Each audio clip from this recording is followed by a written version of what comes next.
হরে কৃষ্ণ। ওম নমো ভগবতে বাসুদেবায়। ওম নমো ভগবতে বাসুদেবায়। ওম নমো ভগবতে বাসুদেবায়। শ্রীমদ্ ভাগবত তৃতীয় স্কন্ধ স্থানম সৃষ্টি স্থিতি ত্রয়োবিংশতি অধ্যায় দেবূতির অনুতাপ। শ্লোক 6। কর্দম উবাচ তুষ্টু অহমদ্য তব মানবিমানোদায়া শুশ্রূষয়া পরময়া পরয়া চ বক্তা ইউ দেহি নাময়ম অতীব সুরিৎস দেহ নাবেক্ষিত সমুচিত সপিতুম মদর্তে। অনুবাদ। কর্দমমুনি বললেন, এ স্বয়ম্ভূ মনুর সম্মানিয়া কন্যা, আজ আমি তোমার গভীর অনুরাগময়ী ভক্তি এবং প্রেমপূর্ণ সেবায় অত্যন্ত প্রসন্ন হয়েছি।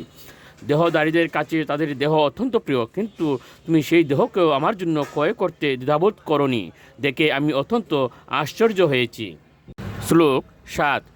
ইয়ে মে স্বধর্ম নিরতস্য তপ সমাধি বিদ্ধাত্মযুগ বিজিতা ভগবৎ প্রসাদাহ তানেব তে মদনুষেব নয়া অবরুদ্ধান দৃষ্টিম প্রপুষ্য বিতরাইম্য ভয়ান সুখান।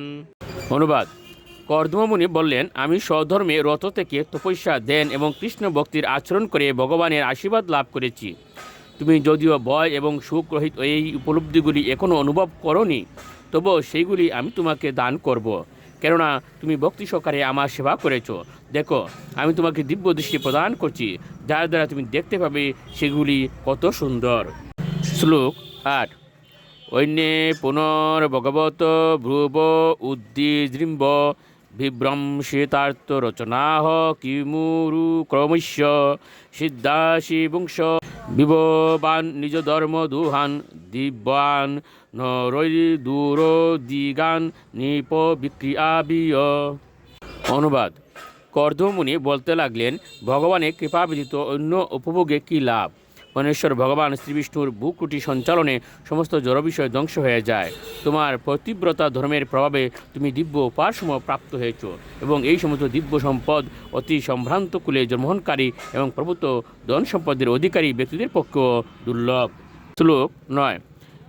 এবং ব্রুবাণম বলা কিল ইগ মায়া বিদ্যা বিচক্ষণম ব্যাক্ষ গতাদিরাশিত সম্প্রশ্রয় প্রণয় বিহলয়া গিরেশদ ভ্রীরাবলোক বিলসিদ্ধ শীতাননাহ। অনুবাদ। সর্বপ্রকার দিব্য জ্ঞানী অদ্বিতীয় তার পতির বাণী শ্রবণ করে অবলা দেবতী অত্যন্ত প্রসন্ন হয়েছিলেন।